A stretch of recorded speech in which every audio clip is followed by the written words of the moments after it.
আমাদের অনেক সমস্যার সৃজনশীল সমাধান নিয়ে আলাপ করছি, কিন্তু আমাদের একটা বিশাল জাতীয় সমস্যা আছে পার্বত্য চট্টগ্রাম নিয়ে। বাংলাদেশ রক্তাক্ত যুদ্ধ করছে, এই জনপদে যুদ্ধ থামছে, কিন্তু ছাইচাপা তুষের মতো এক আগুন ধিকে ধিকে জ্বলতেছে। পাহাড় আর সমতলের জনগোষ্ঠীর মধ্যে সন্দেহ আর অবিশ্বাসের বাতাস লঘু হইয়া যায়। আমি মাঝে মাঝে ভাবি, যারা রাষ্ট্র চালায় তারা কি আদৌ সমস্যাগুলো নিয়ে ভাবেন? কিভাবে এটা সমাধান করা যায় এটা নিয়ে ভাবেন? ভাবলে, আন্তরিকভাবে চেষ্টা করলে তো এই সমস্যা একেবারে দূর না হোক, অনেকটা তো সহনীয় করে ফেলা যায়। রাষ্ট্র সবসময় অপদার্থরা চালায়, তাই কখনো আমরা ভাবতেই পারি না সমস্যাকে দূর করতে হলে কি কি কাজ করতে হবে, কিভাবে সৃজনশীলভাবে সমস্যার সমাধান করতে হবে। আজ আমি পার্বত্য চট্টগ্রাম ইস্যু নিয়ে আলাপ করব। আমার আলাপে সব সমস্যার সমাধান থাকবে না, তবে অন্তত একটা বড় সমস্যার সমাধানের বিষয়ে আলাপ করব। আশা করি বাংলাদেশের আপামর জনসাধারণ, সমতল এবং পাহাড়ের জনগণ আমার এই আলাপটাকে গ্রহণ করবেন। আসেন আল্লাহর নামে শুরু করি। এখন আলাপ হইতেছে আদিবাসী না উপজাতি এই বিষয় নিয়ে। আমি এই আলাপে এখনই ঢুকবো না, একটু কাজ করব আমার এপিসোডের একদম শেষ দিকে। আমার মতে সমস্যার মূলটা এই জায়গায় না, মূলটা মূলত দুইটা জায়গায়, একটা স্থানীয় আর একটা আন্তর্জাতিক।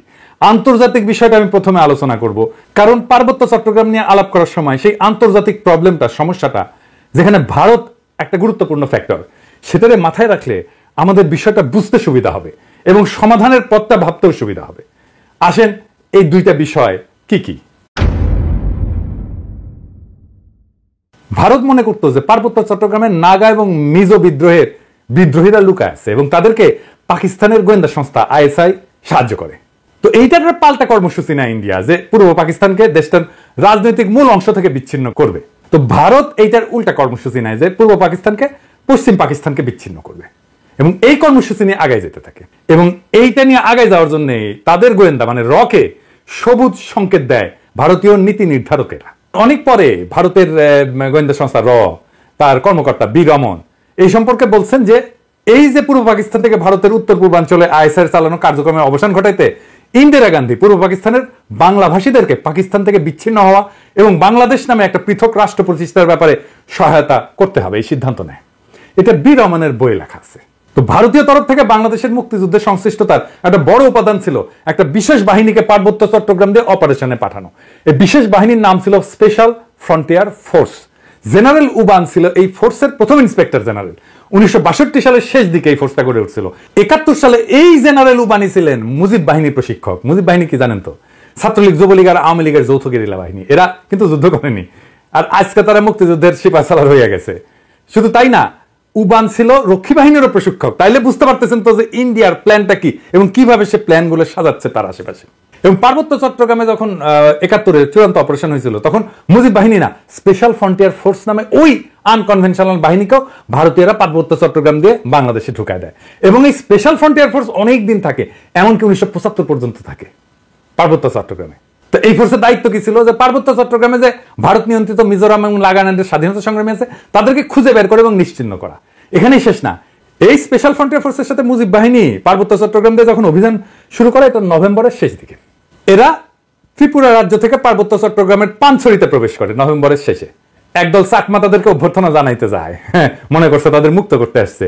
এই জন্য একটা খাসিও নিয়ে গেছিল বেচারারা। আহারে, মুজিব বাহিনী ও স্পেশাল ফ্রন্টিয়ার ফোর্স এই সদস্যদের খাসিটা নিছে, কিন্তু অভ্যর্থনাকারী সবাইকে হত্যা করছিল।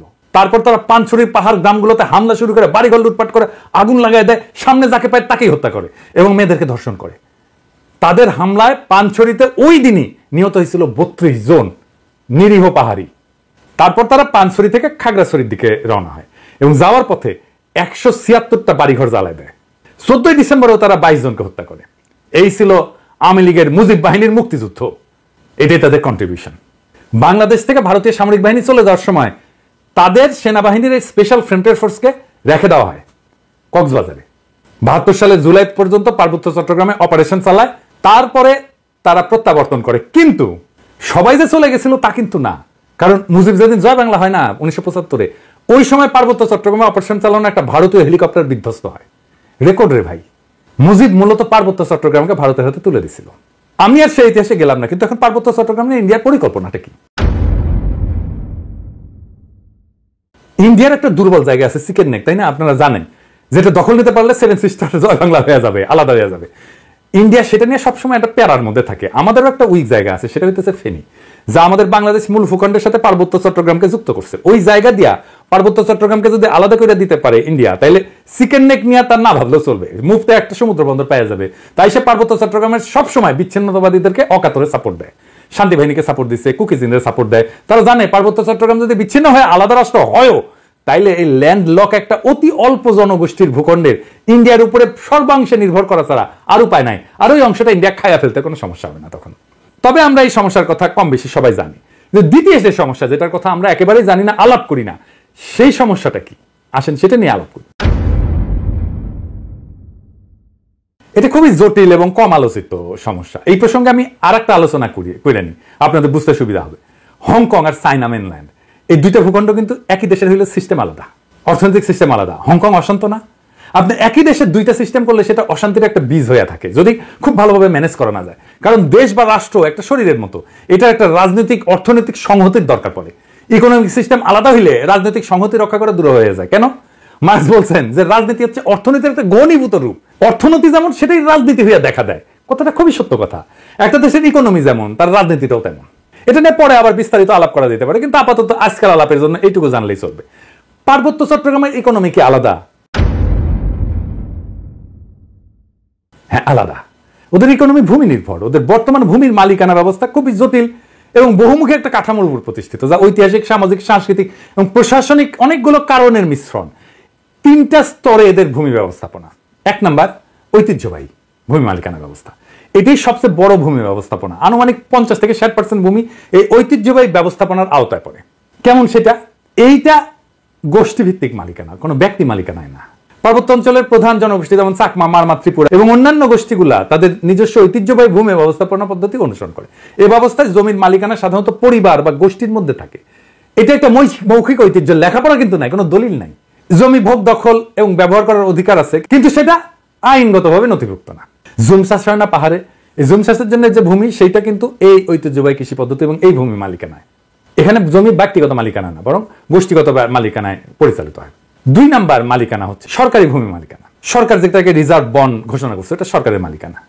পার্বত্য চট্টগ্রামের একটা বড় অংশ আমরা জানি যে রিজার্ভ ফরেস্ট বা সংরক্ষিত বন হিসাবে ঘোষিত। এই ভূমি বন বিভাগ দিয়ে নিয়ন্ত্রিত এবং চাষাবাদ এবং বসতি স্থাপন এখানে নিষিদ্ধ। তবে আপনারা জানেন যে পার্বত্য চট্টগ্রামের অধিবাসীরা ঐতিহাসিকভাবে বনের মধ্যে চাষাবাদ করে এবং বসতি স্থাপন করে। তো সরকার যদি নিষিদ্ধ করে দেয়, তাহলে তাদের ঐতিহাসিকভাবে চাষাবাদের পদ্ধতি ছিল, সেটা নষ্ট হয়ে যায় না? এটা মাথার মধ্যে নাই ওদের। কিন্তু এটা একেবারে বন্ধ হয়নি। এই সংরক্ষিত বন এলাকায় অনেক বসতি আছে জনগণের এবং ঐতিহ্যগতভাবে এই ভূমি তারা ব্যবহার করে। এইটাও একটা ভূমি বিরোধের অন্যতম কারণ। 3 নম্বর হচ্ছে সরকারি প্রকল্প। কাপ্তাই হ্রদ, বাঁধ প্রকল্পের জন্য ব্যাপক ভূমি অধিগ্রহণ করা হয়েছিল, যা স্থানীয় জনগণের ভূমি হারানোর অন্যতম কারণ হয়ে দাঁড়িয়েছে। আমরা এই প্রসঙ্গে সমাধান পর্বে আলাপ করব। আনুমানিক 25 থেকে 30% ভূমি সংরক্ষিত বনাঞ্চলের অধীনে রয়েছে। আর আইনগতভাবে নথিভুক্ত মালিকানা, যেটা আমরা সমতলে দেখি আর কি, জমি রেজিস্ট্রি, দলিল, এটা দেখি না, এইটা পর্সা টর্সা এগুলো দেখি না, পাকা দলিল।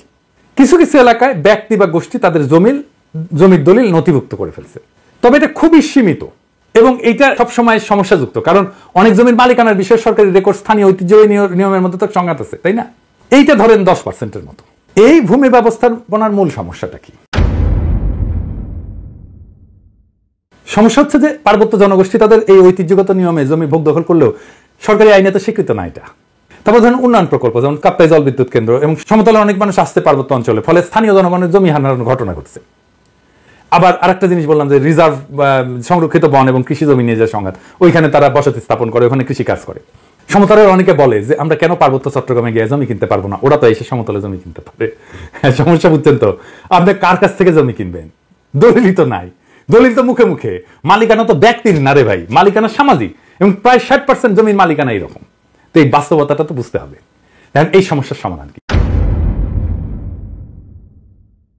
ওয়ান কান্ট্রি টু সিস্টেম ব্যবস্থা আমাদের চালাইতে হবে ততদিন পর্যন্ত যতদিন না ব্যাপক সংখ্যাগরিষ্ঠ পাহাড়িরা এই সিস্টেম বদলানোর জন্য দাবি না করে।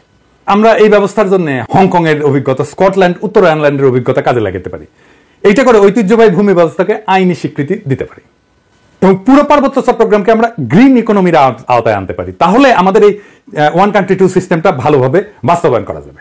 অর্থনৈতিক উন্নয়ন আর স্বাতন্ত্র্য 2 লক্ষ্যই অর্জিত হবে। পার্বত্য চট্টগ্রামে ব্যাপক অর্থনৈতিক উন্নয়ন করলে, পাহাড়িদের আয় আর জীবনযাত্রার মান বাড়িলে বেশিরভাগ সমস্যার সমাধান হয়ে যাবে। আসলে এই গ্রিন ইকোনমিটা কি আর কিভাবে এটা ইমপ্লিমেন্ট করা যায় সেটা দেখি, বাস্তবায়ন করা যায়।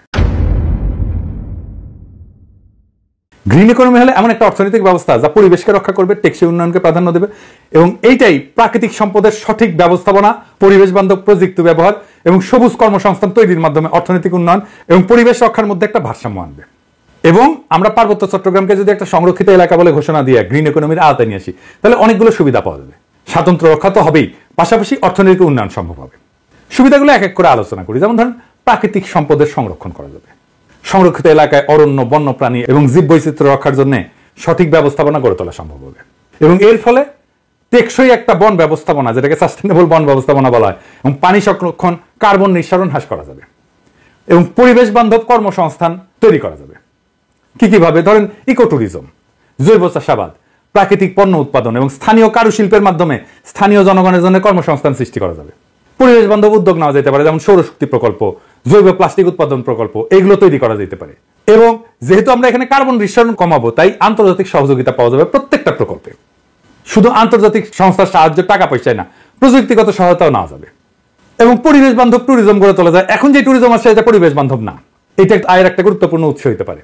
আর সামাজিক উন্নয়ন, জনসাধারণের, যেমন ধরেন স্থানীয় জনগণের শিক্ষা, স্বাস্থ্য এবং আর্থিক অবস্থার উন্নতির জন্য প্রকল্প নেওয়া যেতে পারে, যেটা তাদের জীবিকার বিকল্প উৎস হিসেবে কাজ করবে। যারা বনাঞ্চলে কাজ করতেছে, যারা বনাঞ্চলে আবাদ করতেছে বা বাসস্থান করতেছে, তাদের জন্য একটা বিকল্প, একটা কর্মসংস্থানের উৎস আমাদের খুঁজে বের করতে হবে। এবং স্বাতন্ত্র্য রক্ষার জন্য এই প্রত্যেকটা প্রকল্পে স্থানীয় সম্প্রদায়ের অংশগ্রহণ নিশ্চিত করতে হবে। স্থানীয় জনগোষ্ঠীকে সিদ্ধান্ত গ্রহণ এবং ব্যবস্থাপনার অংশীদার করে ফেলতে হবে। তাদের ম্যানেজমেন্টে পার্টিসিপেশন ছাড়া আমরা কোনো কাজ করব না। তাদের সাংস্কৃতিক ঐতিহ্য এবং জীবনযাত্রাকে সম্মান জানায় উন্নয়ন পরিকল্পনা করতে হবে সবসময়। সংরক্ষিত এলাকাকে বিভিন্ন জোনে ভাগ করা যেতে পারে। যেমন ধরেন, কোর জোন, যেটা সম্পূর্ণ সংরক্ষিত এলাকা, যেখানে মানুষের প্রবেশ সীমিত থাকবে। বাফার জোন, যে কিছু নিয়ন্ত্রিত কার্যক্রম, যেখানে ইকো ট্যুরিজমটা চালাবো। আমরা ইকো ট্যুরিজম সব জায়গায় চালাইতে দেবো না এবং এখানে গবেষণাও করব। এবং sustainable use zone, third zone, যেটা যেখানে পরিবেশ বান্ধব চাষাবাদ, কারুশিল্প এবং অন্যান্য কার্যক্রম পরিচালনা করা যাবে। এবং একটা কঠোর আইন, পরিবেশ সুরক্ষা আইন লাগবে ওইখানে। সংরক্ষিত এলাকায় বৃক্ষ নিধন, শিকার এবং দূষণ কঠোরভাবে নিষিদ্ধ করতে হবে এবং আইন ভঙ্গ করলে দৃষ্টান্তমূলক শাস্তি ব্যবস্থা করতে হবে। এবং আমরা পুরো সিস্টেমটা ঠিক মতো চলতেছে কিনা, এটার জন্য প্রযুক্তির ব্যবহার করবো, ড্রোন লাগাবো, স্যাটেলাইট ইমেজ ব্যবহার করবো, যে সংরক্ষিত এলাকায় সার্বক্ষণিক আমরা নজরদারি করবো যে কেউ আমাদের এই পরিবেশের ক্ষতি করতেছে কিনা। এবং এই অঞ্চলে আমাদের একটা গবেষণা এবং ডকুমেন্টেশনের একটা শক্তিশালী সিস্টেম রাখতে হবে, যে সংরক্ষিত এলাকায় জীববৈচিত্র্য, সম্পদ এবং পরিবেশগত অবস্থা নিয়মিত এটা ঠিক থাকতেছে কিনা, এটা নিয়মিত গবেষণার মাধ্যমে পর্যবেক্ষণ করা হবে। আর আসেন কাপ্তাই লেক এলাকা। এই যে কাপ্তাই লেকটা করা হয়েছে, জানেন এখানে কত মেগাওয়াট বিদ্যুৎ হয়? 230 মেগাওয়াট মাত্র। এটা গোটা বাংলাদেশের চাহিদার মাত্র 5%। এই যে 5% বিদ্যুৎ, তার জন্য কত বড় সমস্যা আমরা তৈরি করছি। আমরা যদি ঘোড়াশাল বিদ্যুৎ কেন্দ্রের কথা চিন্তা করি, ঘোড়াশাল বিদ্যুৎ কেন্দ্র 950 মেগাওয়াট বিদ্যুৎ উৎপাদন করে, তার মানে 4 গুণ এই কাপ্তাই লেকের চাইতে। তাইলে আমি এটা আসলে রাখবো কেন? এই কাপ্তাই বাঁধ ভেঙে দিয়ে আমরা জমি উদ্ধার করলে কি সমস্যা? এটা ভেবে দেখতে হবে। এটা নিয়ে আমাদের সিরিয়াস চিন্তা করতে হবে যে আসলে আমরা কাপ্তাই বাঁধটা রাখবো কিনা। একটা দীর্ঘস্থায়ী প্রবলেমের সমস্যার সমাধান করছে। কাপ্তাই লেক থাকবে না, কাপ্তাই লেকের দরকার কি? আমাদের তো দরকার নাই। দৃষ্টিনন্দন কাপ্তাই লেকের তো দরকার নেই। আমার যদি জমি উদ্ধার হয় ওইখানে, এই 230 মেগাওয়াট বিদ্যুতের দাম কত? আর আমরা যদি এই জমিটাকে ব্যবহার করতে পারি, কাপ্তাই লেকের নিচে ডুবে যাওয়া জমিটা যদি উদ্ধার করতে পারি, তাহলে এই জমিতে আমরা কি পরিমাণে অর্থনৈতিক ব্যবস্থাপনা করতে পারবো, অর্থনৈতিক সুবিধা পাবো, অর্থনৈতিক লাভ করতে পারবো। এটা একটা স্টাডি হইতে পারে। আমি এটা ধারণাটা দিলাম।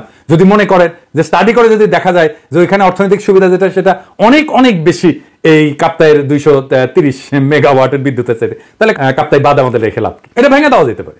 আমার মনে হয় যে কাপ্তাই বাঁধ যদি ভেঙে দেওয়া যায়, তাহলে আমাদের বেটার ইকোনমিক বেনিফিট আমাদের আসবে। এবার আসেন আদিবাসী ধারণা নিয়ে আমার চিন্তাটা বলি। কেন এটা অদরকারি আলাপ? কেনই বা সমতলের মানুষ এই চিন্তাটা পছন্দ করে না? সমতলের মানুষ আদিবাসী ধারণা নিয়ে কি মত পোষণ করে সেটা বলার আগে বোমাং রাজা কি ধারণা পোষণ করে সেটা শুনি। আসেন, শোনেন, ওনার কথাই শোনেন। আমার নাম অংশটু চৌধুরী। আপনারা বলেন আমরা actually we are not tribal, আমরা আদিবাসী নয়। আমরা ছিলাম বার্মাতে। ভারতের সম্রাট মংরাজগিরি, উনি বোমাং রাজাকে 1614 সালে সরকার গভর্নর অফ চিটাগং, টেকডম রাজার গভর্নর ছিল। Fifth man entered into Chittagong Hills, বর্ধমানে, বোমাঙ্গি কমলাপুর 1727 সালে। 283 বছর আগে আমরা এখানে যুক্তি। এই যে ইন্ডিজেনাস বা আদিবাসী শব্দটার অর্থ হইল এমন জনগোষ্ঠী বা সম্প্রদায় যারা কোনো নির্দিষ্ট ভৌগোলিক এলাকায় ঐতিহাসিকভাবে বসবাস করে আসতেছে, যারা সেই এলাকার আদি অধিবাসী এবং যাদের ঐতিহ্য সাধারণত ঔপনিবেশিক বা আধুনিক জনগোষ্ঠীর আগমনের পূর্বে গড়ে উঠছে। সহজ বাংলায় বললে ওই অঞ্চলের আদিবাসিন্দা। রেড ইন্ডিয়ানরা যেমন আমেরিকার আদিবাসিন্দা, আপনারা তো সেটা না পাহাড়ি ভাইরা। তারপরে যখন এই শব্দ ব্যবহার করার জন্য চাপাচাপি করেন তখন বাকি দেশের মানুষ এটাকে সন্দেহের চোখে দেখবেই। এটাও বুঝতে হবে। তারা জানে আদিবাসীরা যদি দাবি করে যে তাদের মানবাধিকার লঙ্ঘিত হচ্ছে, তাহলে আন্তর্জাতিক সম্প্রদায় তাদের আলাদা রাষ্ট্রের দাবিকে সমর্থন জানায়, সেই দাবিকে মেনে নিতে বাধ্য করতে পারে। আর আপনাদের তো জুম্মল্যান্ড সংক্রান্ত দাবি আছেই, আর ইন্ডিয়ার তো ফুসলানো আছেই, তাই না? এবং ইন্ডিয়া তো চাই এটাকে আলাদা করে নিয়ে একটা আলাদা তাদের মধ্যে খেয়ে ফেলতে। তো সন্দেহ তো যৌক্তিক। আপনারা যদি মনে করেন আদিবাসী শব্দটা আপনাদের আলাদা সুবিধা দেবে, আপনি বাংলাদেশ রাষ্ট্রের কাছে চান সেই সুবিধা, তাইলে আলাপ তো করা যেতেই পারে ওইটা নিয়ে। কিন্তু সে আলাপে না যায় যদি বলেন দেখিস আকাশে কি সুন্দর চাঁদ উঠিছে, তাহলে হবে? পাহাড়ে সবাই যেমন বিচ্ছিন্নতাবাদী না, এটা যেমন সত্য, তেমন সমতলের সবাই আপনাদের ব্যাপারে ইনসেনসিটিভ বা অসংবেদনশীল না, এটাও তেমন সত্য। তাই আসেন দুই পক্ষকেই বলি, সংঘাত আর অবিশ্বাসের কালকাটায় আমরা নতুন ইতিহাস গড়ি। হাসিনা বিরোধী লড়াইয়ে পাহাড়ি ভাই বোনেরা আমাদের কাঁধে কাঁধ মিলায় লড়াই করছেন। আমরা এই ঐতিহাসিক ঐক্যকে সাথে নিয়ে আগায় যাই। আমরা এমন এক বাংলাদেশ গড়ে তুলি যার গর্বিত মালিক হবে হিন্দু, মুসলমান, পাহাড়ি, সমতলী, চাকমা, বাঙালি সকলেই। বৈচিত্র্যের মধ্যে আমরা গড়ে তুলব এক মহান ঐক্য, এক নতুন বাংলাদেশে, যে বাংলাদেশের স্বপ্ন দেখেই জুলাই আগস্টের হাজারো শহীদেরা চোখ মুছছিল, শেষ নিদ্রায় গেছিল। আসেন আমরা সেই স্বপ্নকে বাস্তব করে তুলি। ইনকলাব জিন্দাবাদ।